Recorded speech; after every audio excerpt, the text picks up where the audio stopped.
So All welcome to right. Perspective Shift. Today we have a very special guest, Miss Wendie Colter.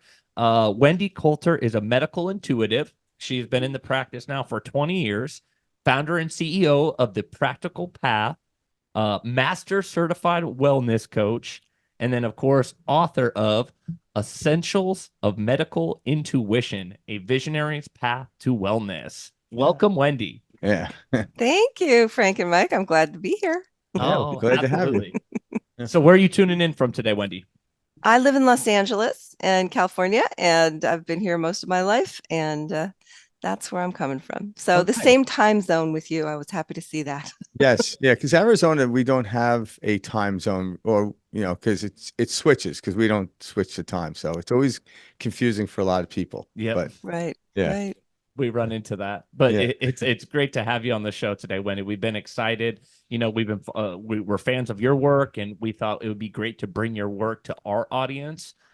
We think you do a great job of kind of uh, of bringing a good intuitive perspective to kind of the medical field. I know, like Mhm. me personally, my brother-in-law is a doctor. My girlfriend's parents are both doctors. We all have friends and family that are doctors, and so it's a fresh, a refreshing perspective to bring your medical intuitive approach to the health field. And I feel like Yeah. personally, that's something that's very much so lacking in our world today. Yeah. It is. And, many, many medical intuitives work directly with doctors and clinicians. Many medical intuitives are themselves clinicians and work in medical care in the healthcare field. It's kind of a somewhat unknown, rather hidden field, although it's been around for centuries. Yeah. Actually, it's how actual medical systems started. We You practiced could say it that, really yeah. did. And then I was talking to Mike earlier because a lot of the issues that we have now, it's not necessarily some indirect way of changing it. It's just that doctors now have to make decisions based on what insurance companies or maybe the company they're working for, where before most doctors actually come in, if not all, are intuitive. It's just that their Yeah. intuition gets overridden by these other ways of making decisions. And that's pretty much how intuition is. Intuition is a very interesting thing as we talk about human beings because it's a natural state, We all Yep. have but we've learned to override it due to politeness or what have you, or different fitting in. So systems, processes, and yeah, procedures. yeah, Okay, I must first check this box, and this box. Yeah. We can even explore anything else. yeah. So It's called algorithmic or cookie cutter medicine, and yeah, many healthcare practitioners in the medical field, clinicians, NPs, doctors, DOs, MDs, etc. They're kind of rebelling against it now, yeah, somewhat. At least the people that are interested in what I'm doing, because it really takes the art of healthcare, the art of medicine, they call it, out of the picture, hmm and it's unfortunate. yeah, But that kind of all occurred in the late 1800s and the early 1900s and hasn't stopped. That mechanistic view of the body, that we're machines, and we're not machines. We have we have that quality in that the body is such a beautiful um, Intricate. structure. yeah, Yeah, but it's not machine-like. And the rise of mind-body medicine, which really I would say is maybe over the last, in terms of the US and cultural awareness, maybe over the last 20, 30 years, maybe 30, maybe a little not more than that, that. not But, well. when you think about the difference between the 1950s and now, in terms of even the 70s and now, in terms of the fact that almost every town has a yoga studio or offers meditation somewhere or understands that there might be this, emotional component to healthcare. That's a big shift in our country, a big shift. And that speaks to, I think, the idea that we're more than this mechanistic, body that we have, and the body works in all these different ways. And there's a lot of research on this Yeah. And I, now. I think the way you talked about like coming into the Industrial Revolution, why we're changing is because every doctor knows it doesn't work. But some of the doctors remain in it because they rather do something that they know rather than trying to escape to something. And I get why they do that, but they're not sure if that would work either. I always listen to an Yeah. oncologist talk about how a stage 4 cancer that chemo only works 6% of the time. Wow. Yeah, and I'm like, I wouldn't do anything at 6%, anything. Yeah. It's like, I what wouldn't does leave that my house. actually mean? Yeah, What like does I that wouldn't. mean? Yeah, 6% cure rate of utilizing chemo at stage 4 cancer, but they still do it. So it's very Hmm. interesting. I guess, but maybe some of these doctors don't know anything else. So Well, 6% is yeah. better than nothing in their eyes. So it's not to Hmm. knock them. It's just that people like you, though, are going to bring awareness to them to say, hey, why not incorporate something else at the same time and watch the turning of the guard, if you will. And th that's what we're in a great transformation time in our human history. And Yeah, we're I would actually, agree. yeah, we're here to witness it, which is pretty cool. And It's very cool. Yeah, Yeah. it's pretty And cool. it's exciting. There's all kinds of opportunities now in this country that there weren't so many years ago, where they were really shunned. What just there was a changing of the guard, so to speak, at the NIH, National Institutes of Health, where they brought in a wonderful woman, and I'm going to pronounce her name wrong, I'm sure. Helene Langevin, I believe, is how it's pronounced. Mhm. And I could be wrong, and I apologize, Helene. Helene, I said it wrong. Um, but she's interested in what is used to be called alternative medicine, Mhm. and now it's called complementary and integrative medicine, and bringing these concepts into Western mainstream medicine, as am I with medical intuition. It's big focus here. But that means that your MD or your whatever, your clinician might be trained or be asked to train at some point in you know naturopathic medicine or Chinese medicine or Ayurvedic medicine or energy medicine, to see what can support the physiology and the emotional, mental, spiritual aspects of our lives, for healing and health. Where a lot of this came from, if you guys don't mind me sort of taking a slight turn here, please. No, please do. when I was doing research for my book, I was like, okay, let's talk about the mind body connection. What is that? Because that is what a medical intuitive is looking at. We're looking to see how life history, how your own thoughts, how your own belief systems have affected your physiology, and among other things, right? Mhm. Excuse me. A little sneezy this morning. And I forget when it began, but the CDC has done a whole lot of study on what's called adverse childhood experiences. I'm sure you've heard that term, and that means uh, early life trauma that has a direct effect on health and later life health issues. There's loads of research on this now. It is really part of the healthcare picture now, which is why we see at the VA, Veterans Administration all over the country, this whole health idea, meaning let's talk about more than just the physiology and the pathology of the body. Let's talk about how our minds enter into this. What's going on in the mind body states, and can healing be affected that way? And they're finding, yes, it can. And it is very well, as a matter of fact. Yeah, what a So, powerful group of people other than soldiers to learn about trauma, right? Because oh, no that is kidding. part of their job is to be put into trauma. Yes, exactly. So it doesn't have to be from childhood. It can be really any time. Trauma does a real number on us, Mhm. stress and trauma, but we're finding out how and why. And in medical intuition, I'm proud to say that we can pinpoint these areas specifically for the client, for the patient. That it's almost an untapped, unknown resource in healthcare, and we really want to bring it in there because we're seeing the value of it. Yeah. Because when you hear like politically people are trying to change the healthcare system, go back to like say the Obamacare and started way before that.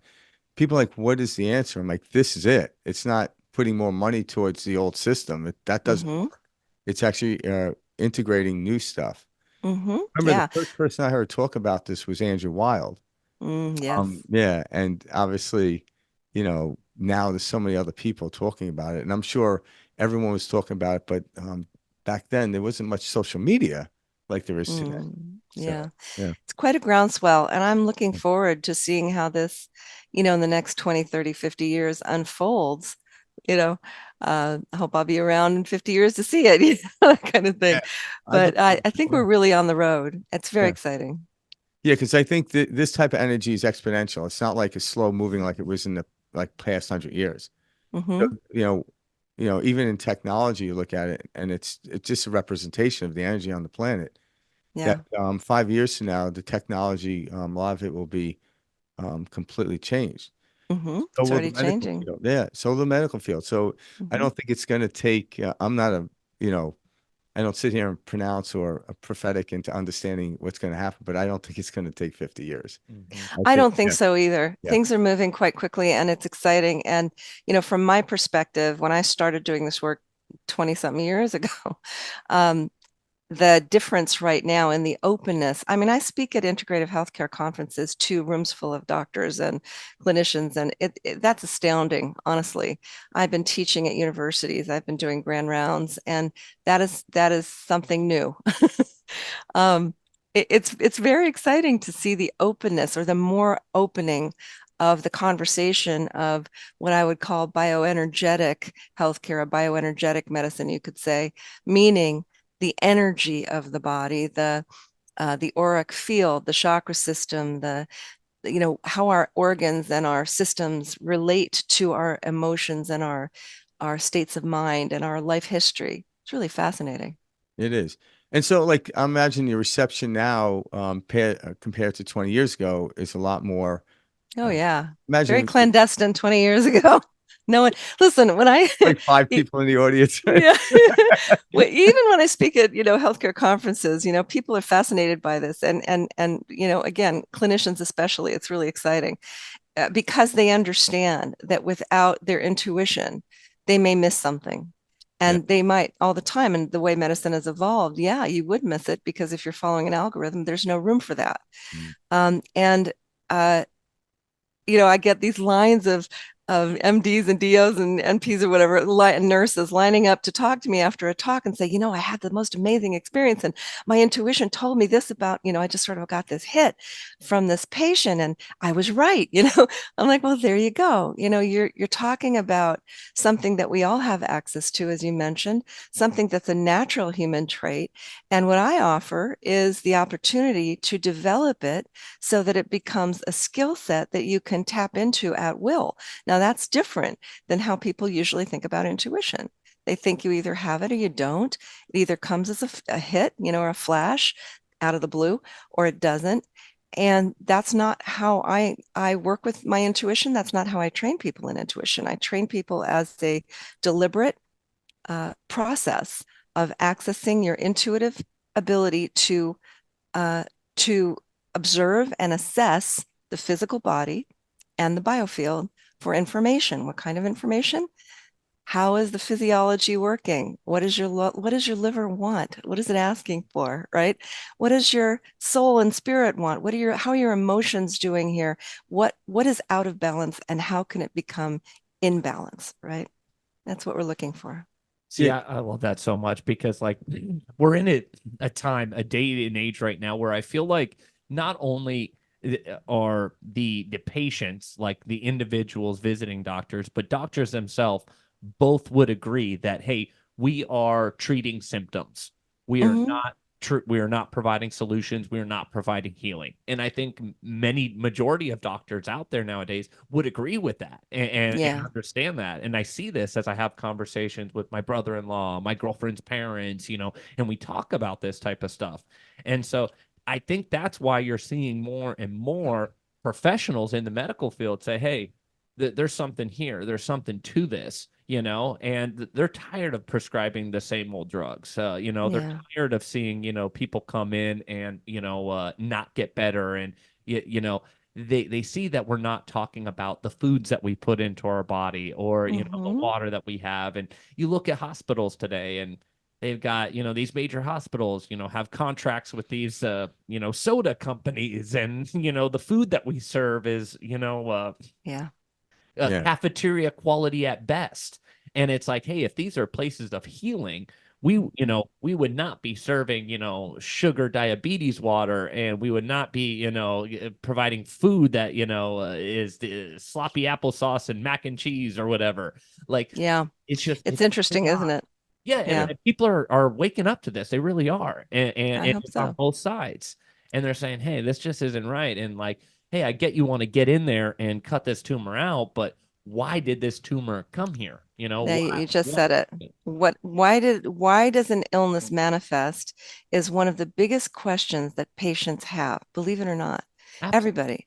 It's Yeah. like, a lot of people don't think that far, but those that do do. And we want to know, how can we avoid, what does my body want? What is it saying? What is it asking me for? What am I not giving it? Not just my body, but my psyche, my mind, my feelings, my emotions. What is the missing piece here, or the pieces? That to me is the essence of true healthcare. It can't just be about the mechanics of the body. It has to be about the whole picture. So I really appreciate what you're saying, because I believe you're right on as well. And hopefully we'll start to see some change here. The established conventional medicine way of looking at things is quite established. I mean, Yeah. it's exciting to talk about these changes. I mean, here in California, we have Reiki and healing touch volunteers at the hospitals, and they're finding that people who are opting for those patients who are opting for those treatments are improving. I mean, there's lots of research on this now, which is really exciting. But it hasn't pervaded the US. It's still pretty woo-woo, Yeah. and medical intuition, we're just at the verge of uh, working with, in an open way, doctors and clinics and hospitals. And I'm the president of the National Organization for Medical Intuition, which is nomimedicalintuition.org, NOMI. Right. We'll put Um, that at the Yeah. bottom. yes, please, Yeah. please. Yeah. And the reason this organization was started was because myself and colleagues who practice differently than I do, but are professional medical intuitives, we all got together and said, we really want to bring this into healthcare. We've been working under the radar with doctors on behalf of their patients for decades. Okay, that's how I kind of understood what it was I was doing when my client's doctor started calling me for consults. I'm Yeah. like, okay, some's here. But I'm not alone. We did some research at NOMI, and we found that we queried a whole lot of we sent out a survey to over 300 professional medical intuitives in the US. We found that 82% of them said that they work directly with licensed healthcare professionals for medical intuition services. No one ever thought to ask how many people are doing this or any of that. We found that 86% of them said that they receive referrals from licensed healthcare professionals, which doesn't surprise me, being a professional medical intuitive. And we found that 30% of them themselves are licensed healthcare professionals. So, it's like, come on, these are some important things to know. That what that means is that we've been working in the shadows for decades, and it's time to bring this into healthcare. Yeah. And so, when I look at what's happened for me over the last, 15, 20 years, and just that I've been putting it out there and teaching at Andrew Weil and teaching at Andrew Weil Center and at the Academy for Integrative Health and Medicine and some of these other organizations that really are dedicated to this concept of broadening the idea of what healthcare and medicine actually is. The reception has been phenomenal, Yeah. and very gratifying. I think a lot of too is like when you go back to like the understanding of like when Einstein came into the picture in the early 1900s with quantum physics. A lot of quantum physicists were trying to put classic physics and quantum separate, and Einstein could not stand for that. And now here we are in a place. It happened after he died when we came to this conclusion. But I Yeah, think that's what's happening right now in the medical field. It's not keep two separate systems. You can't. yeah. You actually integrate the systems and then Hmm. watch them flourish from there. And it won't be an overnight type of thing, but it'll be emergence. And because Yeah. instinctively, that's what happens is people think it has to be this way or this way, and that's where the battle is. I'm like, no, if you merge them in together, you'll have something completely different, not separate camps. And I think the Yes. day of separate camps in everything from medical, obviously, but to political. I mean, it's the most ridiculous thing. It's not this or that, it's this and that, which is going to integrate us. And that's a different Yeah. system and way of humanity is thinking this way now. Mhm. Well, it's nice to see, and it's great for you to, it's great to hear you say that. I agree 100%. We need all things. Yeah. There are a lot of people out there that are very biased and understandably against Western medicine, Yeah. just as there are people who are unbelievably biased against anything that is not traditional Western medicine. And so, yeah, we have to bring all this together. And I think we're in a time now, you can see it all over the planet, really, that people who are seeing it from that perspective are saying, look, this, we can't go on like this. Yeah. We need to have a merging of understanding. And that's how we'll find healing on every level. It's a Yeah. big conversation. That was a big reason we wanted you on the show too, Wendie, is you take a great approach. It's not, oh, to hell with Western medicine. There's no value whatsoever here, because of course that's ridiculous. You don't throw the baby Yes. out with the bathwater. Like this is something that is in tandem with. This is something where, hey, both can benefit from, and your approach on that really knocks it out of the park and helps people to see like, hey, there's a place for Western medicine. It's not all bad, you know. Well, it's Uh, life-saving, exactly, it's Yeah. life-saving. And, again, I've been working with doctors for years and I teach MDs, I teach DOs, every sector of healthcare to health coaches, really, and everything in between. And these are the folks that are saying exactly what you're saying. We've been in this field for a long time. We see the pitfalls. We understand it better than, anyone, and we want to see change. And so for them to cultivate their intuition and as a skill set that they can use is pretty phenomenal. And they're finding things out now that, that are I, being shown to them. Yeah. Mhm. yeah, I do believe all doctors really get into the medical field with the intent they want to help people and they They want want to to heal. Yeah, they want to and help then heal. from there is where certain systems and things that have been put in place for monetary gain and certain things it has told them, hey, this is the box you're allowed to operate within, Yeah. and so they learn to, okay, I guess I'm gonna operate in this box, and they can see it, and that's why they're thirsting for this knowledge, and that's why you see so many doctors, MDs, like you're saying, coming to you saying, hey, my intuition, there's something my gut's telling me that there's more here. Like I'm doing A, B, C, and D. I'm not getting the results. This isn't working across the platform or working across, patients, etc. And I think a lot of them are also waking up to kind of the harm that we see in Western medicine. And like one stat that I wanted your opinion on that I've Yeah. heard in the past, are you familiar with the term iatrogenic death? Oh, so, I've heard it. I don't know what it means. Yeah. What does that So mean? iatrogenic, well, they just made this up. It's kind of like Was it we yesterday? do this. Iatrogenic death just means doctor caused deaths. Oh, Okay. yeah, yeah, yeah, So if yeah, you yeah, Google yeah, doctors cause deaths, you won't yeah. find any information. But you Google iatrogenic death, and it's the third leading cause of death in America. And it's like, wait, Yes. hold on here. You're telling me doctors are the third leading cause behind cancer and heart disease, and Yeah, I this looked isn't that something up. we talk about?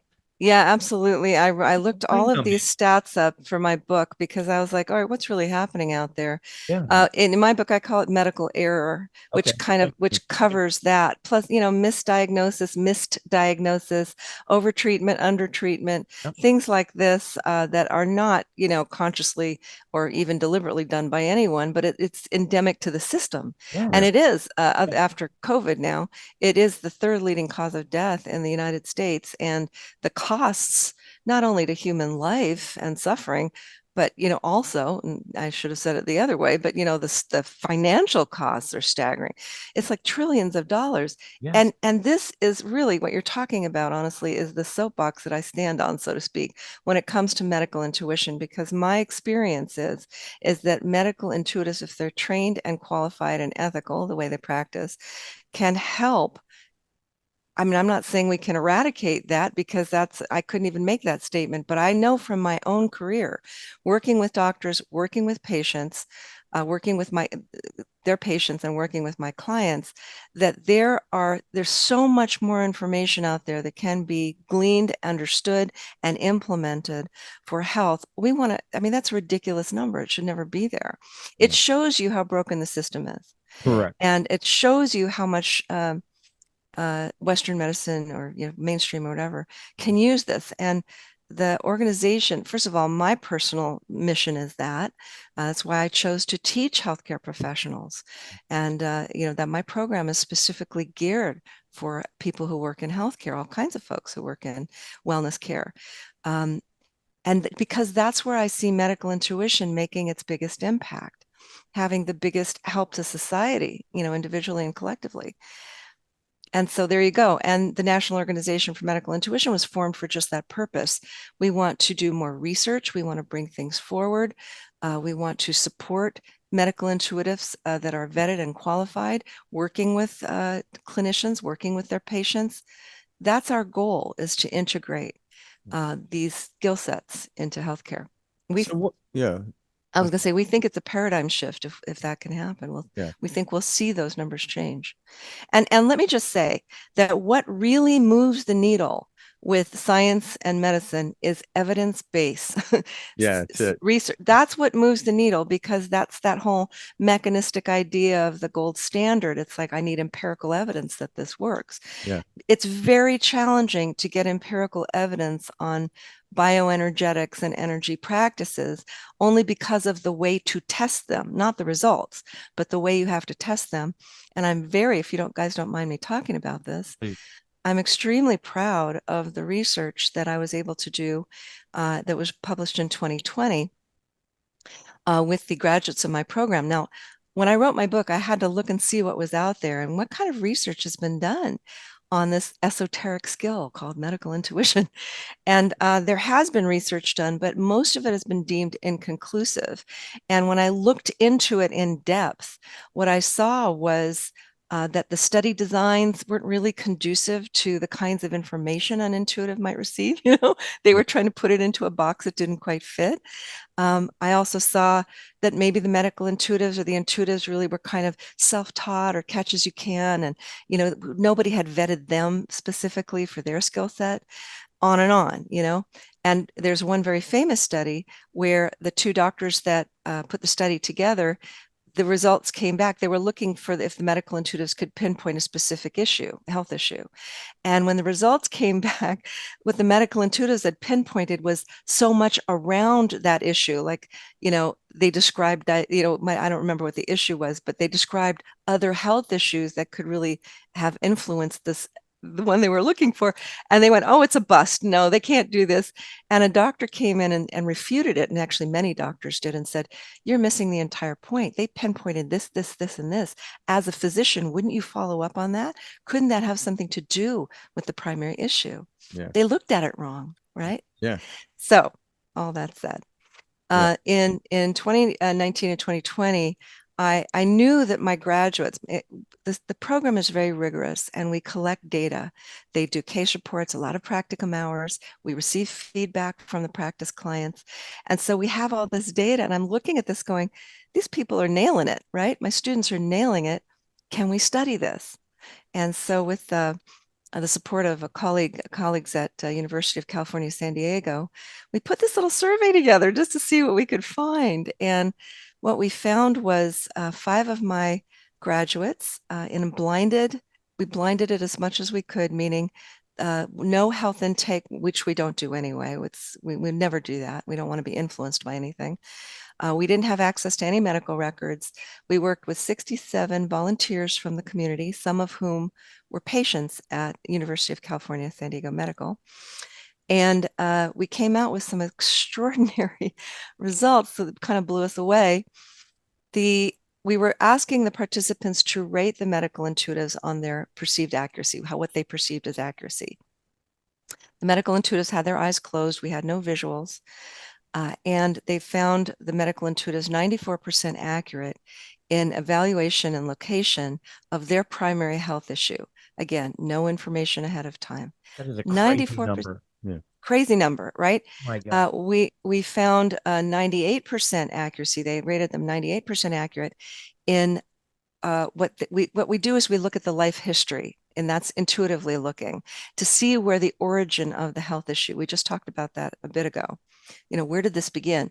98% accuracy in the participants rated the medical intuitives in describing life history that they considered probable or possible as influencing this health issue or the origin of this health issue. 98%. That kind of blew our minds. Like, Data is yeah, great. fantastic. And there's one more I'd like to talk about, if you don't mind, because this is really what turned the corner. About half of the participants had a known diagnosis from their doctors, right? We didn't ask any questions about it. We had a 94% consistency rate from the participants with that known diagnosis. Now, that is a big number, 94% consistency with a diagnosis. The doctors that read this report, and it was published in the Journal of Integrative and Complementary Medicine, which we're very proud of, peer-reviewed and published. And that study, they call it high impact study when a lot of people read it, right? And it was a high impact study, and that has opened the doors now to new research. I'm working with a wonderful research organization where we are bringing together medical intuitives, their physicians, medical intuitives, physicians, and their patients who have challenging health issues that are not responding to treatment. And we're in the process of doing this study right now. We're going to see what we come out with. But without that first study, that was the first research in over 20 years to be published on this field. Wow. And so there you go. It's pretty, because even so with the accuracy, like 98% might as well be 100%. Because even in quantum physics, they know when you go to measure something, you defer from the measurement. It's just because you stop it.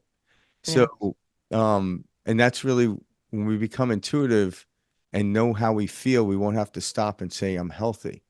But in the field we're in right now, these numbers help people to realize, okay, there's another way of going about this out there. There's some there. Yeah. So what is it means a lot to those folks who it means a lot to, exactly. And it helps everybody. It shows it's working. And then once you start to work it, you know it's working. And so to the individual, they can get 100% of the effect every time until they say, they stop. Look, it's like a player that looks up at the scoreboard isn't playing in the game. They aren't. They're distracted by the scoreboard. But right. So what are some of the practical exercises or things you teach? Obviously, doctors are doing it too a lot. And also, do you work with individuals as well that aren't in the medical field with this stuff? In terms of as a practitioner of myself? Absolutely. Yeah. Absolutely. I mean, I have a practice. I see clients. I will work with their doctors if they want me to. Okay. So I'm a practitioner. All of my graduates are practitioners. I'm sorry, your question, forgive me, your question. Some of the practical exercises you give with them or structured stuff you do with them, such as meditation or what have you. Like, how do you go about? Because a lot of people that probably listen want to know the practical. This all sounds good, but how do I get part of this? How do I get into intuition? Well, my program again is structured for health and wellness professionals, and I also teach a program in which is coming very soon, which is a self-study program and how to do this for yourself. So I've been teaching that to my clients for years, and to folks who just want to kind of help themselves work with their own bodies. That particular workshop is called Medical Intuition for Healing and Self-Care. I recommend it to everyone. A lot of clinicians and doctors and whatnot send their patients to that workshop to learn that so that they can start really cultivating and expanding on that mind-body experience. And so they can start knowing more about their own health. It's pretty wild. It's wonderful. We get lots of great stories from that. Now, on the practical side, one of the things I always tell people who are interested in developing their intuition is learning some basic skills. The first one is grounding. And you might have heard that term. A lot of spiritual, people work with energy talk about it. Grounding, shielding, which is a way to kind of energetically protect your energy. A lot of people kind of take in energy a lot and they feel bogged down by it. Intuitive people in particular, empathic people. And then letting things go that don't belong in your energy. So it's going to sound a little woo-woo here, but what we're talking about is the biofield, the auric field, the chakra system.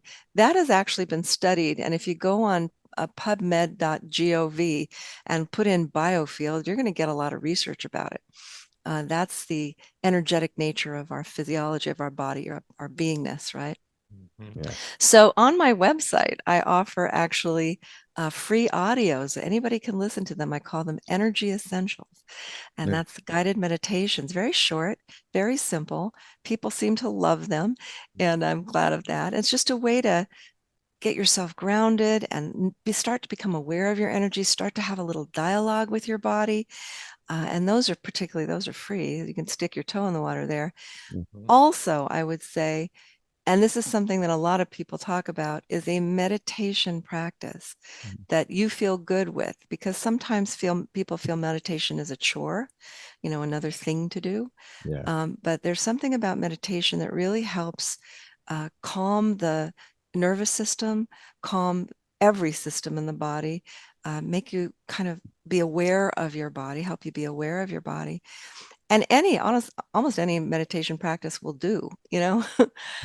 Just a few minutes a day can really shift your energy and start to get some clarity in your mental, emotional, and spiritual state, not to mention your physiology. Yeah. Yeah, because I've heard a doctor explain this. A lot of times in medical field, we start with the chemical where we should be Mm-hmm. the electromagnetic field, Mm-hmm. which will I then agree. produce our own chemical inside. But the medical field, as you know, it has always been working on the chemical side of it rather than the electromagnetic field. But Yes. there we have technology. There's a type of photographic, I forgot the name of it, but where they'll take any like a living thing, like a piece of fruit, and they'll take a picture of it and they'll cut it, and you could still see the energy field. Yeah. The Kirlian part that's photography. Yeah, Yeah. exactly. So there's a lot of evidence out there that this energy field exists. It's not just Mhm. something that the sages years ago talked about and felt about. We actually can prove it now. So you're getting a Yeah. lot of people into that. And then, when I put people into practices of meditation, I have them go through feeling like a buzzing feeling in their body. Some of them at first, like, I don't know what you talk about. Like, you don't feel a buzzing, and it takes them a little while. I'm like, can you feel your toe? Yes. Okay, that's a buzzing because you're not looking at it. And then over time, you could feel this energy expand, and all of a sudden then you start to notice, well, how do you feel? And then day to day, like, how's your health? It's been a long time since I've been sick. So you start to put these together because intellectually it all sounds great. People, you used to go to conferences years ago, and it would sound great, but seldom did they ever give a practice about it. And Mm-hmm. then when I started practicing and found practices, I integrated it into my physical world, so made it practical. And then I'm like, okay, Fabulous. yeah, evidence, exactly. And this started working, you know. Yeah. And people Well, like, yeah, uh-huh. yeah, I'm I saying would like say, people like you would come out and then it would just verify what I was understanding because I'm not a scientist in the field of studying. I'm just studying myself. But I yeah, love it. yeah, I love it. Yeah, what you're talking about is, ancient wisdom made modern and accessible. That's kind of the age we're in, which I think is really phenomenal. yeah, Yeah, I love it. I really do. And that's again, the practice that anyone can do. And everyone, is recommended, honestly, to give it some thought because we're never taught ever in our society. And hopefully that's changing. But children are not taught what their intuition is. They're not taught to pay attention to their bodies. In fact, they're taught the opposite. yeah, Correct. And so, I have people in my program who say, I don't have an intuitive bone in my body. It's like, well, actually, all of your bones are intuitive, and so is every other cell. You're just But heavily conditioned. yes, yeah, yes, because this is why it sounds so woo-woo, and so weird. Yeah. It's like, but everybody gets a gut feeling, everybody gets an intuitive, sense of knowing. Most people have had the experience of thinking about, someone in your life, and then they email you or text you or call you or something, like not long after. It's like, I was just thinking about you. Well, what is that? yeah, Well, Rupert Sheldrake has done studies and studies on what that is, and there has been decades of studies on what's called non-local consciousness, right? Which means that we have this ability to connect without physically being in the same space, or ability to understand or retain or gain information or retain it while not going through the usual obvious, ways of doing that. yeah. That's intuition, right? I would call it that. Yeah, well, I had the two. There were three physicists in 2022 that won the Nobel Prize for that. Yeah. No, Yes. It's entanglement. And So yes, it's information that exactly. travels at fast and speed of light, and they've come to a foregone conclusion. This exists, you There know, you go. and so we're just tapping into that, and that's what's interesting is we call it synchronistic viewpoint, but I'm like, one day we won't just call it anything; it'll just be who we are. it's just the natural state. Yeah, because right now I live in when I do things because of the old way, I call it the power of paradox. But one Mm, day we won't need the word paradox because we mhm. won't be doing the opposite. We'll be just moving in that direction. But it's if you do the opposite of what the world expects of you, it actually works out. You know, I love that. in Yeah. a degree, and how it was. Not everything that the world is doing is wrong, by the way. We wouldn't have gotten as far as we did, but Yeah. there's a lot of things that we're still holding on to that are no longer working. And Old ideas. yeah, and we're aware of that. So it's about letting go of those. But in order to let go of it, people like you allow people to integrate into grabbing onto something. Correct. Because the easiest way to let go of something is I need something to hold on to or move Yeah. towards. Where letting go, Otherwise, it seems just very, very fuzzy and esoteric. And oh this is yeah, why there's so many skeptics. They don't understand it. yeah. Mhm. But Yeah. I guess once they come across you and you put them through a session or a class, yeah, because I've been to a couple different seminars where, likes of Dr. Joe Dispenza, and I can't tell you how Mhm. many doctors I ran into that completely changed their practice because of Yes. stuff like what he's doing, what you're doing. Yeah. And it's not that they left the medical field, they just changed the way they approach it, you know? Uh, It's very exciting times. yeah. And, again, just from what I've seen, the medical world, it's a subset, sure, but look at integrative and functional medicine. These are two fields that have embraced alternatives, quote unquote, practices. That's phenomenal. I mean, really, just game changing.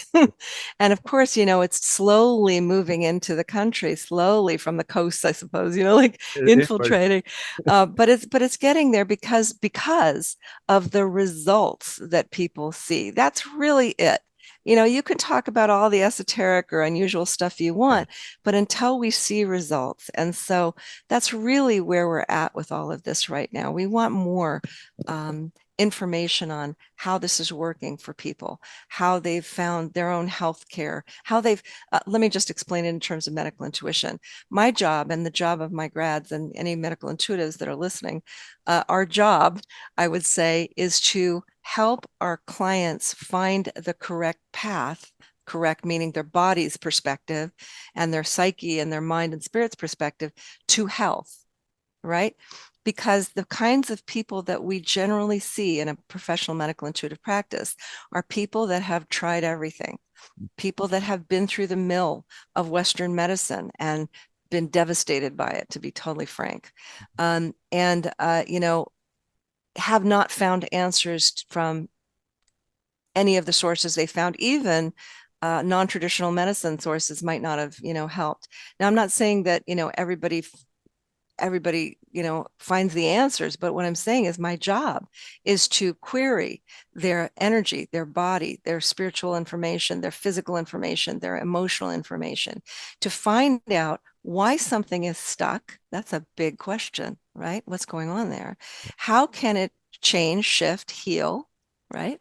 And what is the path to having that what they want, which is a shift in their health care, right?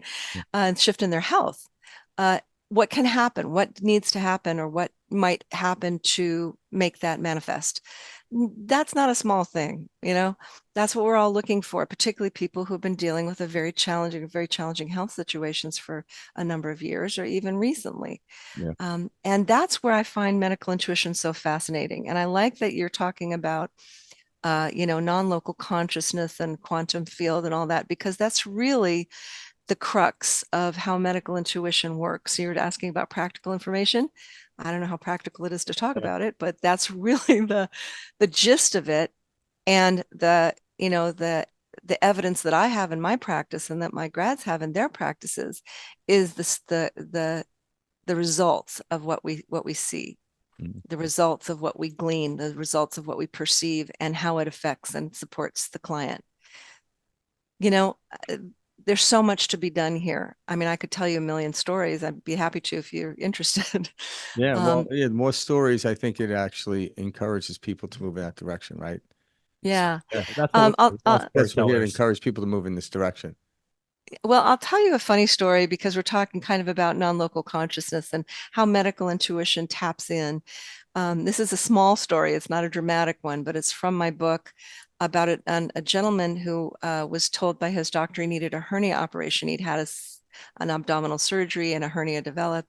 And he was told by his doctor that he wanted him to have a hernia operation. And of course, the client was very concerned about the surgical mesh because there's all kinds of lawsuits and it doesn't work all the time. And he was afraid of that.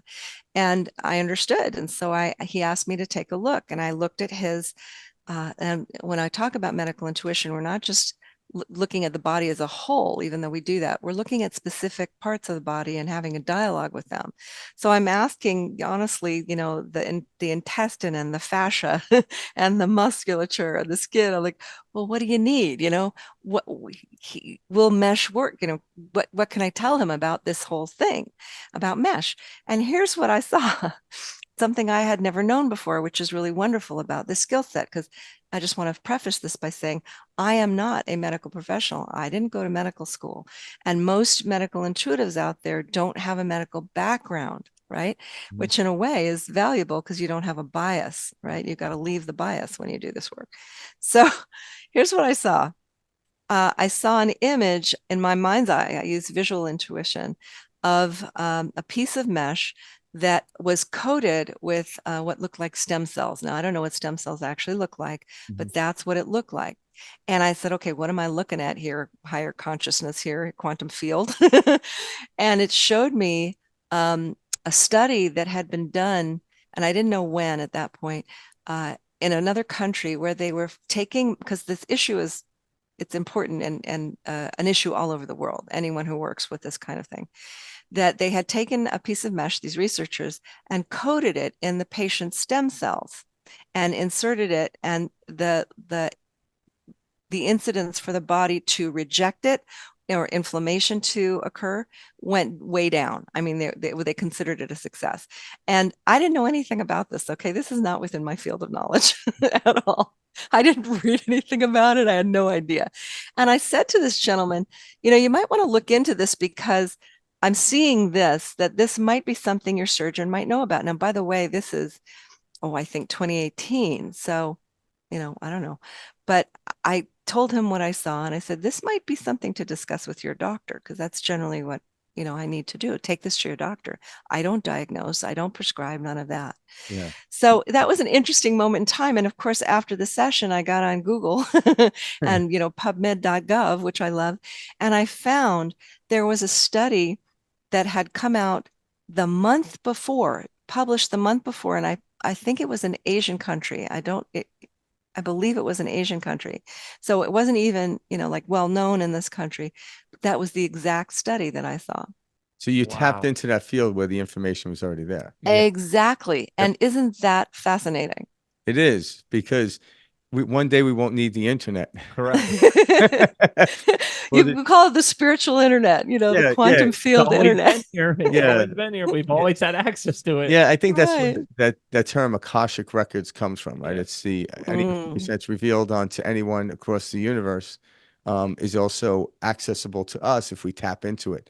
And it's it's all beautiful. again, It's yeah, ancient yeah. education, right? And I think too, I'm going to clarify this for people out there. It's all relative to your field. So it was relative to you because you're trying to medically help somebody. So Well, people, how yeah, come I didn't tap energetically. into that? I'm like, well, unless you're having a hernia operation, you probably don't need to know about that. You might Like, not, yeah. So a lot of it, Exactly. yeah, when we access our lives through intuition, the information that comes is completely relevant to the moment in which you're in. I don't, Yeah. and so it's like you almost get to a point where why did I study all this stuff before? I'm like, because we were told. Yeah. You We're need your taught. education, you do.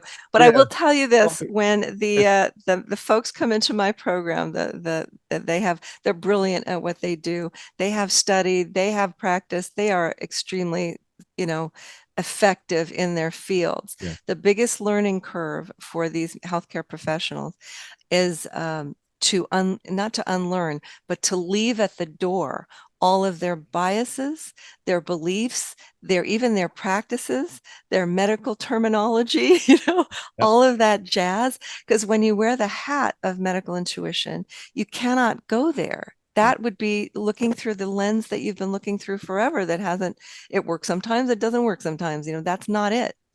So, I mean, I love this conversation because I don't get to talk about this enough. That this is really what we're doing. This is really what intuition is. It is non-local consciousness, but you want to use it in a way that it's an effective, reliable skill, not some out of the blue hit, which is how most people experience their intuition. It's like a flash of insight. It's great when it happens, but you can't count on it, right? Well, But yes, you like can. You any can learn. muscle, this can be trained. There you go. And that's what I love so much about what you're saying. Real quick, how did that end up? The medical mesh. So did he take it Oh. to the doctor? Did it help? Did we What's interesting about this wonderful man is that he said, "Oh my gosh, that's fascinating," and I actually sent him the link to the study that was done. Now this was in 2018, and when I wrote my book a few years ago, I followed up on not with him, but with the idea of using stem cells and mesh. I found out that it's used all the time now in the U.S. It's like it's a procedure that some of those doctors, the surgeons know about. Yay, it No. pervaded, but nobody really knew about it back then, or it was very, very new science. Yeah. But yet you tapped into that. And I think, but That's what's so exciting. yeah, but even getting back to like what doctors learned throughout the time and leaving at the doorstep or the door, as you say, it's almost like learning the English language, but trying to preempt a conversation. I'm like, that's what I'm saying. It's not a waste of time. It's just when you go into a conversation, don't try to preempt anything. But knowing that I've learned English since I was a child is is now affording me to speak to you in a conversation. So people think it's like get rid of everything. I'm like, no, you don't get rid of anything, but you're placing things in a sequence that's no longer working. Intuition will place the sequence properly every single time when you dive into it. But the Beautiful. objects that you learned about are still there. There's still the skill is still needed, but how it's applied, it's different every time. It's not like a set recipe that you're going to make every day. And I think that's where the medical field maybe go wrong because they're trying to one size fits all. Or how do we Yeah. instruction Yeah. this in Yeah. a book? Yeah. A, And B, C. like there are medicines that work beautifully for some people, a Exactly. lot of them that don't. So, Exactly. yeah. So, And the same goes for alternative, so yeah. to speak, practices as well. Some people will resonate more with Chinese medicine, some will resonate more with naturopathic or Ayurvedic medicine, on and on. And actually, I want to point out that that's one of the things that medical intuition can offer is a winnowing of, a pinpointing of what might work for a patient or client rather than this, throw it all at the wall and see what happens approach, which is really what healthcare is kind of about right now. Yeah. And that's why this study that we're doing is so interesting because these doctors have been working with their patients who haven't been responding to conventional practice. So what could help? That's what we're looking at. What could help? Yeah. And we're thrilled with we haven't gotten the results back, but we're thrilled with everything we've done so far. What I hear from my clients, when they come back is, wow, what you said was interesting. I took it to my doctor and I went and found a good naturopathic doctor. I'm looking into Chinese medicine. I'm looking into these things that, showed up as could be helpful for this particular issue I'm dealing with. That's the medical intuitive part of it. Pinpointing. And I think everybody would be open to that from a health Mhm. perspective, especially if you're going through something. You would Oh, yeah. absolutely want to exhaust any and all options available to you. Like Yep. who's to say that just Western medicine works? I mean, we have very developed countries, like you keep bringing up, like Chinese medicine, thousands of years. This is a very well developed, global power, very similar in size, to the US, and exceeding our size, And same thing with India, with this Eastern medicine. And so who are we here in America to say, hey, look, nope, both these, fully functioning and, well provided for, different countries are doing it wrong. That's just Yeah. It's just It's that's arrogance, arrogant. really. Yeah, Yeah. it's being blinded to like, hey, this is right in front of you.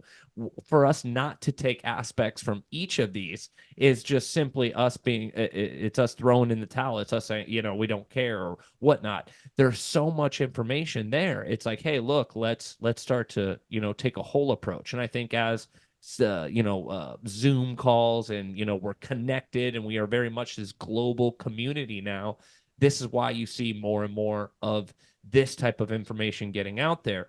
Also, I love how you're giving the power back to the individual. We've been taught so long that we go and this man in a white coat tells me how I feel and how I'm going to get better because he went to Mhm. school for 8 years. Mhm. That no, It's very infantile, not how this works.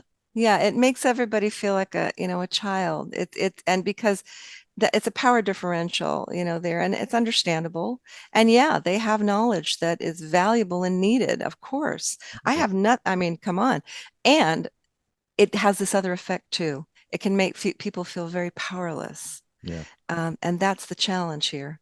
And I'm not sure, I don't think doctors want that. It's not they're on a power trip, but uh, it's just the perspective that's drummed into them, I think, in school. Yeah. Listen, I would love to take my program or version of it into universities, into medical schools, and I've been discussing this with the clinicians, the doctors that come through my program. Like, how do we do this? I just did a lecture at University of Colorado's Anschutz Medical Campus, Mhm. on medical intuition, and I talk about it to these educational places, UCLA and UCSD and all those places. But teaching it is another story. To having it integrated into a medical curriculum is another story. Right now, it's very much something that would be after it's like integrative and functional medicine. There are places to study this once you're an MD or once you're a DO or whatever, or an ND. But it's not integrated into medical school curriculums, and it needs to be. Yeah. And because of people like you, one day it will be. I hope so. Obviously, yeah, because obviously, if you're like, I would love to have this, you just set some bit of information out into the universe, but also rely on the young adults or people getting into the medical field, going to medical Mhm. school. Yeah, The kids today are a little more requesting than they were they years are. ago. So they're like, Yeah. this is what we want to be taught. Where years ago they just, okay, what do I need to know? And my generation was probably the last generation when we were like, okay, I'm going to list everything you say. Mm. Now the kids say like, wait a minute, I watched this article, I watched this YouTube video on the way over here, and this Wendie Colter was talking about this, and all of a sudden the professor now has to deal with this. Oh my God. You're right. Yeah. You're right though.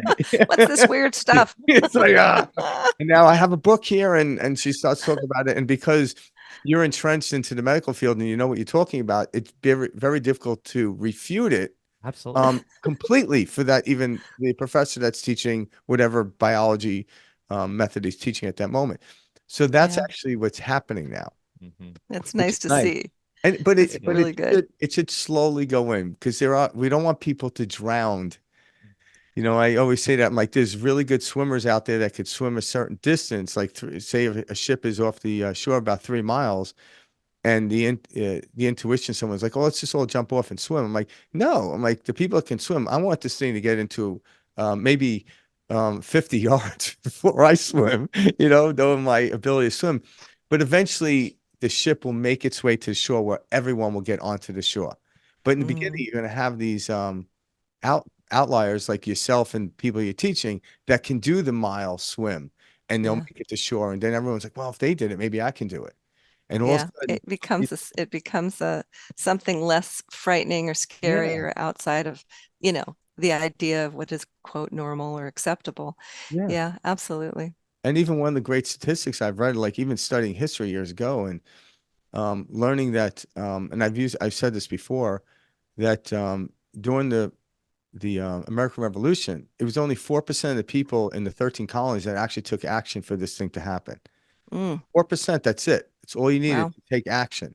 So it's a very small percentage that has a huge pulling force. It's almost like the event horizon on the black hole. I'm like, it doesn't take much. So anyone out there working in this field or going towards that, I'm like, you're whatever you're doing is pulling people in that direction. It's nice to know, hear. not Thank you. yanking them, but Yeah. drifting them. You don't be yanked. Yeah. You want to be drifted. You want to get close enough to the vent horizon to see, oh my God, that's wild. And that's not going to kill me. It's going to actually save me. And that's the beauty of it, because if you think you have to get 51% of the medical field to agree with this in order to be successful, you don't. And No, I agree with that. yeah, Completely not. that's the Yeah. beauty of it. But one day you'll have more than 51%. Wendy, Thank you for that vote of Yeah. confidence. Wendy, I also feel like this is like coming into play a lot more just because of the way this information is presented. Back in Yeah. the day, this type of information, it was like you were somebody who was able to, do this intuitive medical, type of assistance or anything like that. They were labeled as like purely a psychic or purely Yeah. this or and now we have these same teachers, these same, individuals sharing, hey, this isn't something I possess only. This is something we all come here with. These are Yeah. a set of skills that we all have, and they've lied dormant within us because we don't activate them, we don't talk about them, we don't, utilize them. And one of my favorite things that you've touched on that I'm a big fan of is clairvoyance. Yeah. We all have this ability. Yeah. We all are clairsentient, clairaudient, all these different clairs, and we have these abilities at our fingertips. And it's like we choose, nah, not for me. Guess, I don't have any of that, Oh, and that's I would love if you could talk about this. yes, absolutely. That's centuries of inculcation. Listen, clairvoyants were burned at the stake. Okay, Exactly. like they Exactly. were castigated and cast out of society. I mean, any kind of intuitive Yeah. practice was squashed throughout history, human history, really. I mean, modern meaning, Yeah. recorded human history, Yeah. because it was threat. It was a threat to the establishment, and the establishment was political and religious and you name it, and so it was taught, people were taught, and they still are, that they have no access to this information, or they have to go through another source. And it's it's just a lie. Yeah. So can I say it's just a lie? Truly. But and that's one of the things I delight in teaching people. This is how you do this so that you can gain information for yourself and for your clients and patients.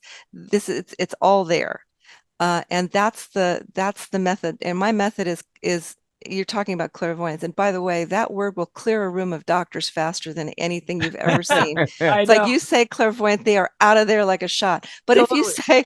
if you say visual intuition or There mind's you eye go. intuition, You just then they're changed. like, oh, I You're can think absolutely about right. that. That makes some sense. And the truth is, every one of the clairs is understood by our society. Yeah. You just don't use the word clear, which is so ridiculous. A French word, it means clear. I mean, come Yeah. on. Clear But vision. Clear vision. Yeah. it's funny how we do. It's the same thing with the iatrogenic death. What the hell does that even? No, we need to just create a weird name for it that no one can look it up. There you go. We It has can't to sound scientific. Yeah, exactly. Because Exactly. We don't just say, "Oh, it's no doctors are actively causing death." yeah, Like, if a word sounds No. similar to the vocabulary which they're speaking, they're more likely to look into it. Well, It yeah. you mentioned something that I really love. I taught, and by the way, at Andrew Weil Center, I taught there for 3 years before COVID in their program that teaches fourth year medical students and, young folks, fourth year medical students, 20s era, age group. They were phenomenal. They ate this up. They wanted to know more. They were fascinated by it. It had nothing to do with their medical studies, and every one of them said, "Yeah, you're talking about the art of medicine. You're talking about the intuitive part, how we know what we know without knowing how we know it." And I love that. Well, where was I going with all of this? Totally forgot. Oh, Yeah. clairvoyance is very easy to practice, but people don't think of it this way. All you need to do any of these skill sets, but clairvoyance in particular, is an imagination. Can you imagine in your mind's eye, the face of your loved one or your pet, or what you had for dinner? Like, can you imagine it in your mind's eye? I consider it, figuratively, a muscle that you need to work in order to develop this skill. because clairvoyance in particular may not be the most, quote, natural clair, right?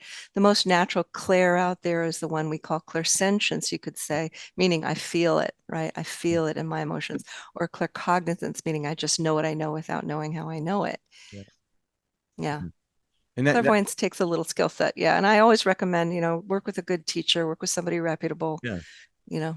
Yeah, I remember we did an episode one time and I was talking about a friend of mine where he was trying to like see beyond the point he was in. So I just did a little quick exercise just to kind of get him out of this head spin. And it says, well, close your eyes. And he closed his eyes. I'm like, picture you have a orange in your hand. What does it feel like? And I Mm-hmm. walk him through peeling it and watching little sprites come out and the smell of it. Now taste it. Yeah. And then he opened his eyes. I'm like, there's no orange in your hand, dude. You know? And then it was funny is then I says, somewhere along the line within the next day or so, you're going to see an orange come into your world. Unexpected. Yeah, anyone could walk to a grocery store into the produce section and find an orange. But I'm saying out of the blue, it will come. And Mm. shortly thereafter, we walked in his backyard and without me knowing it, he had an orange tree. But and then there were people on our that would listen to our show. They started doing this, and they would write into us about all these orange. I'm like, okay, now start doing that with your health.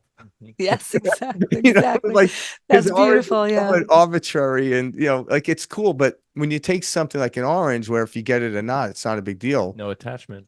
But now you have experience in this working. I'm like, well, now do it with your health. Exactly. Watch it work. It's amazing because Yeah.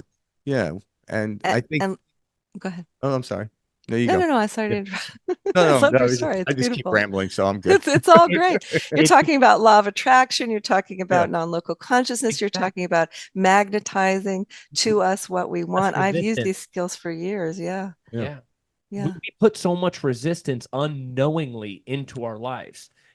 We've been so programmed, wired to think, we must anticipate, what's next. We must Yeah. be in fear. We must, have stress or worry, that we haven't done enough, or, this next catastrophe is around the corner. And we just have never been taught, well, what if we actually try to visualize and, keep in our mind's eye, our mental focus on what could go right, or celebrate the great things that we're experiencing, and how that would just change the trajectory of everything and everywhere Yeah. we're at.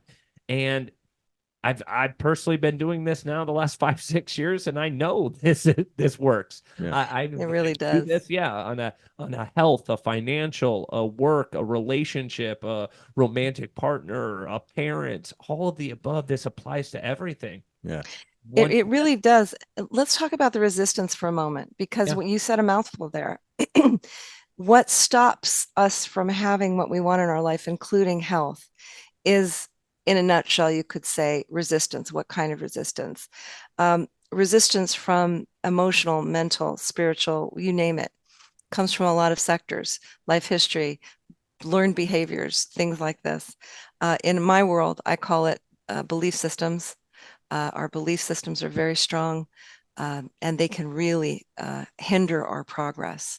So that's one aspect of what I teach, not the whole thing. But there are blockages in our energy that come from our life history, learned behaviors, the ways of looking at the world, things we were taught, things that we made up for ourselves out of traumatic experience, or even subtle trauma, which is not really well understood, I think, out there.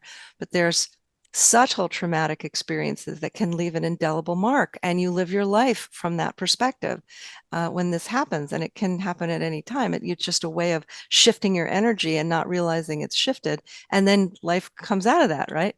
Mhm. So one of the things that I look at and I train my students in: where is the resistance to health? What are we looking at here? How to find that, how to language it to the client, how to say it to the client in such a way that it can resonate, so that they can look at it for themselves, right? Now, this isn't, it's not therapy per se. It's energetic information that is relevant to the client's experience. And what that understanding of where something began, where the resistance started, where the energy shifted, so then the physiology shifted eventually, that information is what can I say? I mean, in my experience, it is the lever that can shift a health issue or a life issue from resistant to non-resistance, to permission, to release, right? In my book, I call it permission for wellness.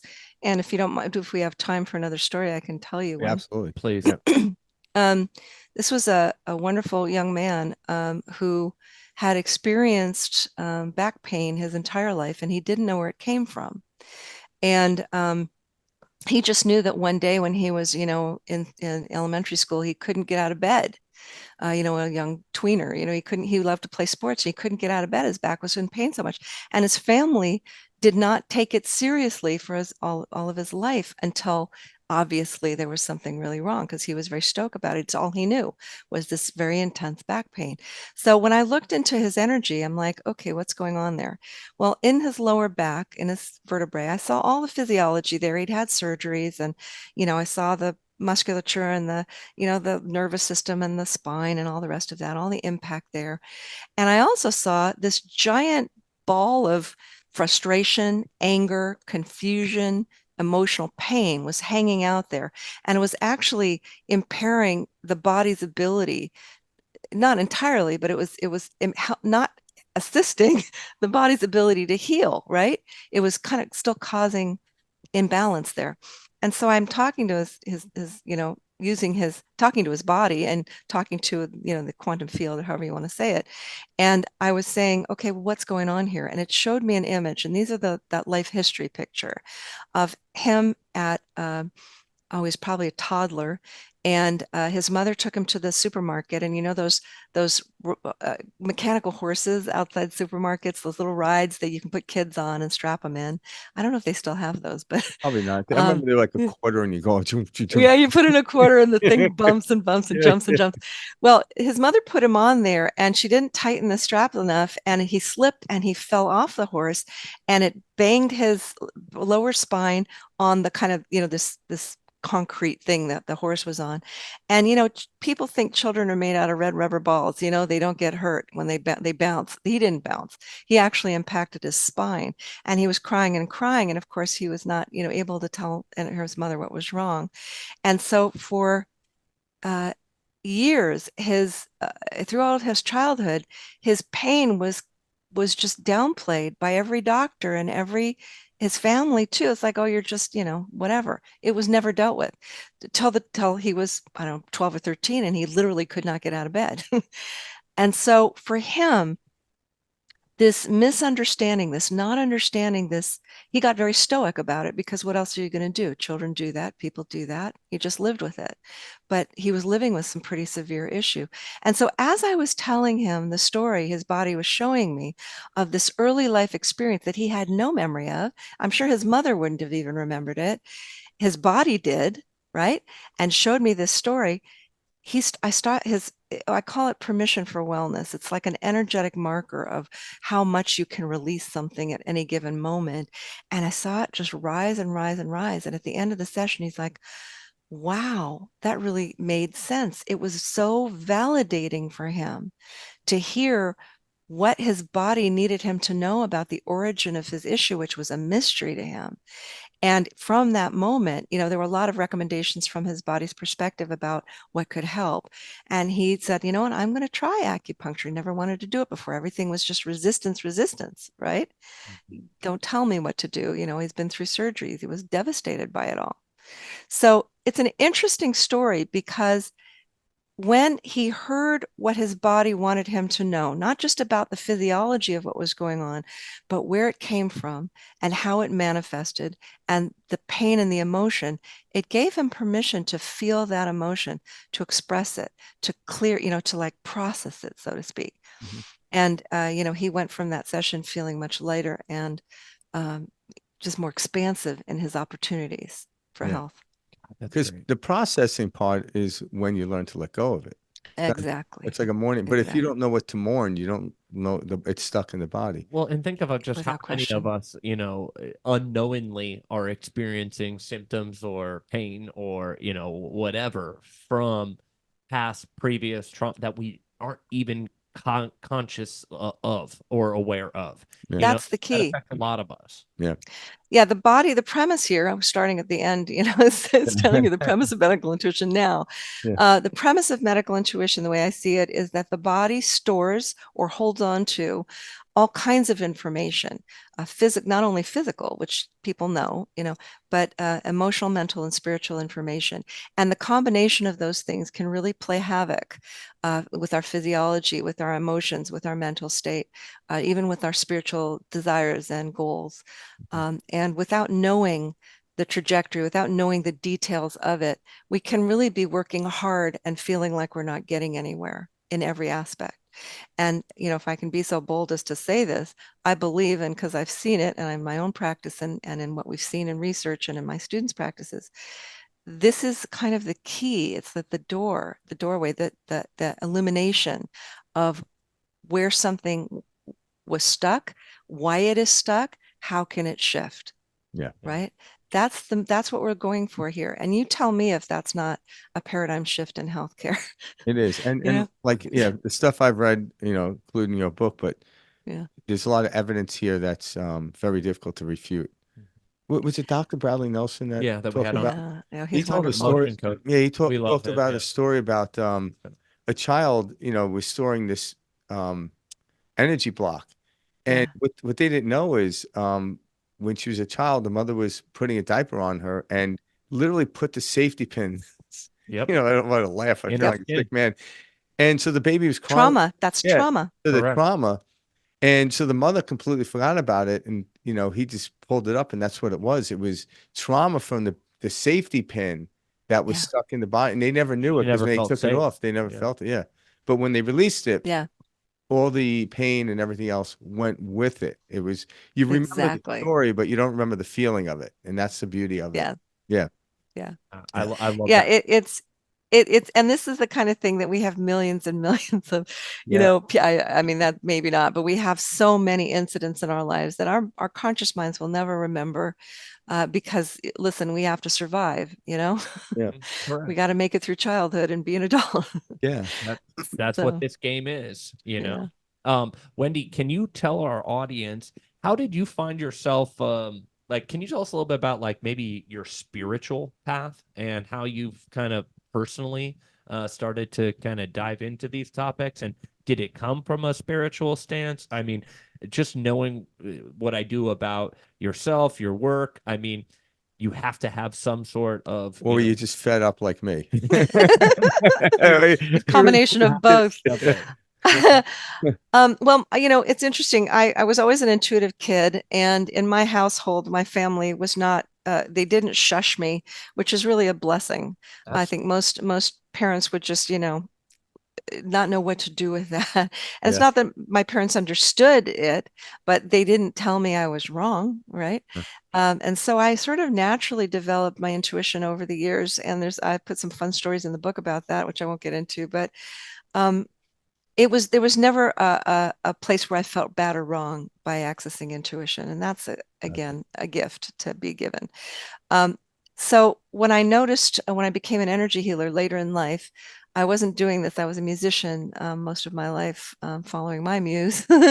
And then I was always very interested in things of that intuitive nature. When I became an energy healer, I was practicing a very specific kind of modality and I'd studied others. And I noticed that my clients would sometimes come in, they'd have a great healing session. They'd leave feeling lighter and more released and all this great stuff. Sometimes they would come in and have the same issues come back, whether or not they could release them, or they have things that they never could let go of. And I kept wondering, what was going on there? Why can't somebody heal? I was doing the same practice every time. Some people were healing, some people were not. What's going on?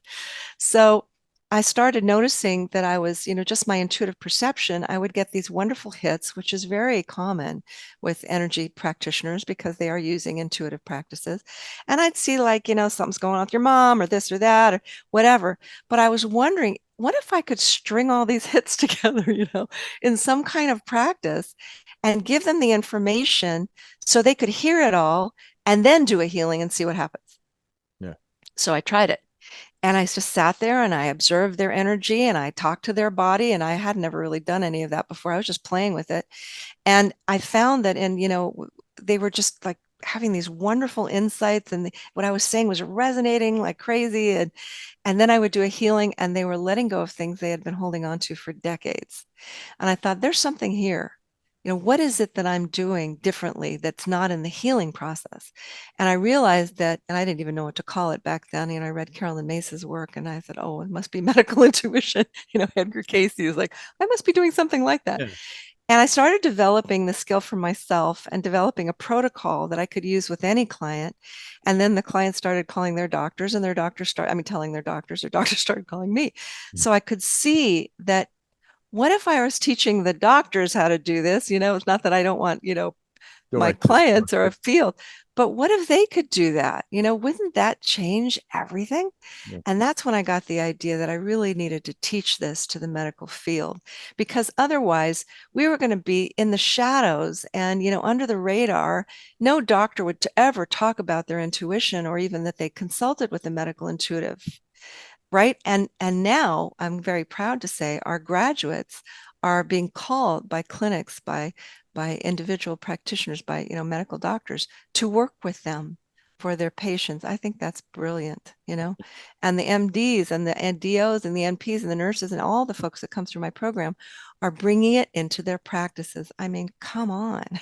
Well, they're getting results, so Yeah, that's the point, all the people, right? yeah, in the end, it's like, okay, how are you getting these results? And that's what's opened the doorway for a lot of people. Yeah, Yeah. it's What do you all about that. Yeah.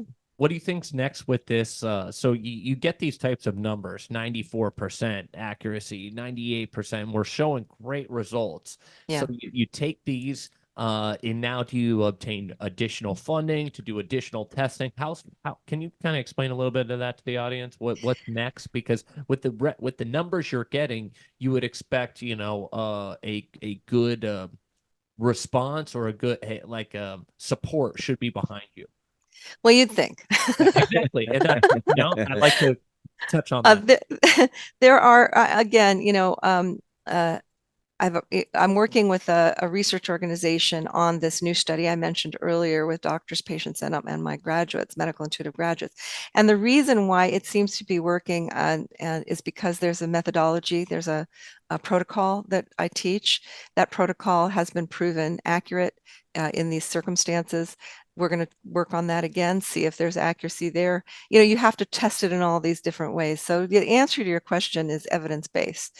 And it doesn't have to be RCT gold standard, evidence. It just needs to be evidence that is done within the scientific method, so to speak, with research. Listen, I'm not a researcher. I've been working with them, and it's very meticulous, and it should be. This is what lends credence to any energy practice, any biofield practice really ought to consider the idea of research. And everyone's afraid of that because this is untested work, right? But if you don't test it, then there's nothing really to stand on other than anecdotal evidence, which is important, very important, but it's not going to move the needle with the medical world or the scientific world. Do you think this information is being blocked? Because what I mean is, like, we have your work, right? We've got the work of, you brought up Dr. Joe Dispenza. We've got the work of Dr. Bruce Lipton. Right. I mean, we're really starting to see these, the neuroscience, just the field, all of these are all pointing in these same directions of, hey, there's some there. Why amongst all of this, not just like your specific research, would this not be an elevated type of, next move? I think the big wave just hasn't hit the shore yet. Okay. It's on its way. I would agree with you on that. It's on its way. It's on its way. More and more. Yeah. More and more. And these, I go to a lot of conferences and, organizations that really are offering expanded thinking of this nature to the medical field. And every time you go to these things, there's more people there. There's more people interested. There's more, evidence and research being published. There's more opportunities for this. It's a very exciting time. I mean, it couldn't be better, really, except that, we want more acceptance. So we want even more of this. So, Like, you think about how, since the Wright brothers flew, when was the first commercial airline before people willingly got on a plane? What Yeah. a great It analogy. didn't Yeah. That is happen a right great away. It analogy. was like Yeah. within a couple of years. Yeah. But and now everyone just flies planes. They don't think about it. And that's where they're That's gonna the be beauty, putting because into now. you're at the groundswell of this industry, so you have a great footing, and it's also your presence about you. Yeah. There's something. Oh, Well, you go into thank this, you. you're not knocking anybody. No. I think some people had great information at some point, but were condemning other people that weren't involved in it with a misunderstanding. Because obviously that's part of intuition. Intuition is know how to speak to an individual in front of you. If it's a doctor, you may it this way. If it's somebody else, you can start using the word clairvoyant. You know, So it's being intuitive to know how to speak to whomever you're in front of, Yeah. and And then also having, to yeah, I'll just have to tell you this funny anecdote. The first conference I spoke at, a doctor came up to me and said, "You look so normal." And you speak so, normally. And I'm like, "What did you That's a expect?" compliment. He's you like, should have had a "I red movie on expected your someone, forehead. in like Yeah, wispy a fully clothes and, dressed la la woo woo." And I'm like, "Yeah, well, okay, thank with a you." headband You and look like Stevie Nicks crystals. on stage or something, like she had the flowing dresses and stuff. Well, Oh, what Or it goes to feathers show in the you is the decades of stigma we have here, yeah, the yeah, the misunderstanding that goes on. I yeah. had a great chat with Larry Dossey, Dr. Larry Dossey from my book. I don't know if you've interviewed him. He's a brilliant man. No, we'll And get. he's been talking about intuition and non-local conscious. He's an MD, Yeah, for forever. yeah, And he's like, "Man, I've been telling doctors this for decades. They're not, like, they gotta listen." He's very militant about it. I'm like, "You go." yep, Because yeah, he's right. It's yeah, frustrating. It's like, yeah, come on. And he's that era of, it's like, let's get the next wave and the next wave and the next wave. That's why I love teaching, honestly. It's such a joy, yeah, to teach people who really, really want to integrate this and see the value of it and the profoundness, you could say, of the body's wisdom, the body's perspective, the spirit, the emotions, how everything plays together. yeah. It's so beautiful and so poignant and profound, and everybody has their own hero's journey, and to be able to witness this, to be able to explain this to a client, to share this information with them, to help them find that path that they want, that they need for healing and well-being. Honestly, it's a privilege. Yeah. All right. So your courses, are they just virtually online, or how does Yeah, like tell us this? how we Yeah, would see your yeah. workshops. Like what does a Yeah. workshop look like for the person who wants to do this? So the main program is called the Practical Path Medical Intuitive Training. Mhm. It's a 1-year program. It's for health and wellness professionals. And for lay people who are interested in this, please call us, because we do have a way to help you on a track to basically I put that gate in place because I wanted to teach the health professionals. Yeah. And so that's what that is. But if you're interested in this and you feel it's a calling for you, to contact us. We have ways to help you get to a qualifying field, in other words. Gotcha. So that program is a 1-year program, 2 levels. It's 1 weekend intensive per month for 4 months. That's level 1. And it's 1 weekend intensive a month for 5 months in level 2. And then there's a certification section, because all of my graduates are certified in this practice. Mhm. And it's a legit certification. There's mentoring, real-time mentoring. We meet on Zoom, so we have students from all over the world. So it makes it easy for Oh, folks to join us. And I'm very proud of that program. We are certified accredited for continuing education, for acupuncturists, for nurses, for health coaches, okay. and we're gaining more accreditations as we go, chiropractors, and on and on.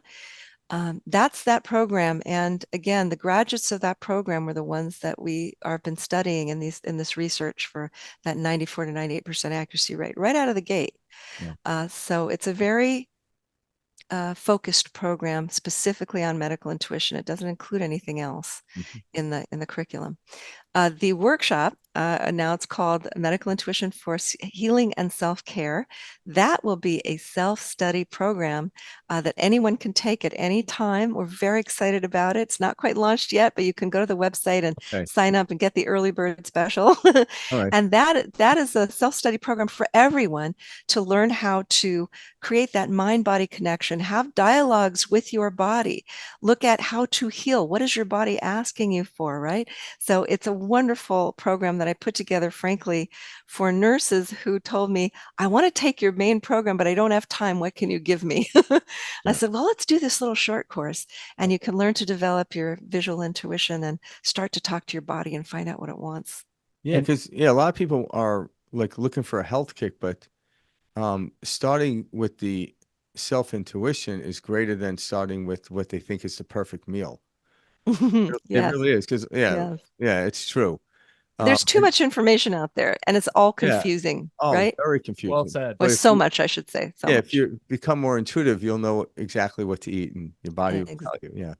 Exactly. Because it is funny. You're right. You can go online nowadays and Yeah. find both sides supporting the opposites of each other. You got It's to very confusing. do it this Yeah. way, and here's the supporting evidence why. So I see what you're saying there. Wendie, are you still meeting with can individuals contact you for like a one-on-one type of session via Zoom, or do you only do in person? How's that kind of work? All of this practice is remote. In other words, and that's how I teach it. We do loads of practice hours in the class, students working with each other. This is a remote skill, which is wonderful. So the answer to that question is yes, I do see clients. You can go to my website, and you can book a session with me. I'm happy to do that. And I will continue to do that, as well as my students are listed on the website as well. You can book sessions with them. And does Huh. it have to be a physical type of ailment for No, somebody to come to you? Can it be more of like a spiritual health, like a stress, a spiritual, just hey, I feel off. Do yeah. you also work with that? Of course, absolutely. Medical intuition is a handle for the looking at the physical body in the biofield. If someone calls themselves a medical intuitive, I would assume they could somehow access and evaluate the physiology of the body. Yeah. But intuition is a skill set, right? So yes, the answer is of course. And listen, I would look at that anyway. In the course of a medical intuitive session, I'm going to look at all of it: emotional, mental, spiritual. So you'll evaluate their biofield on a call. Yeah. Without question. In fact, all of level 1 in my program is biofield training. Let's look at the auric field. Let's look at the chakra system. Let's look at what's caught or blocked in there and find out why it's there. What's the root cause? Yeah. That's level 1. You have to know how to do that before I would, even want to look at, have you look at the body. You got to get Yeah, the and that's foundation. like, yeah, I suggest anyone out there that has some type of spiritual or mental, go do that now so it doesn't come into the physical disease. That's exactly Because that's it. how it starts. So the time you get the disease, there's a lot more clearing has to be worked on, but it can be done.